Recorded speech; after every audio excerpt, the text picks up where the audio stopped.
I'm Lucrezia Romagnolo. I'm originally from Italy. I currently work for the UK Space Agency within the Launch Directorate. I'm a space flight policy manager. My expectations are to establish a strong network that I can leverage later on in my career, make friends, make contacts, and learn as much as I can about space. Develop all the knowledge that I can in the areas that I'm not familiar with. Uh, Earlier this week, we've been allocated to our department.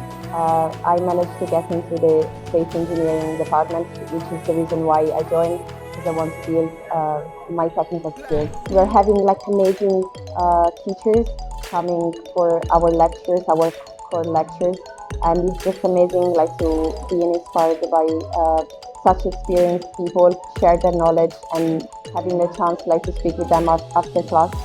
On Tuesday, we had the opportunity to have a dinner with the first South Korean female astronaut, and it was so nice to hear about her experience and be inspired by all the challenges and the ways that she overcome all of the backlashes that she experienced in her careers and in her life as well.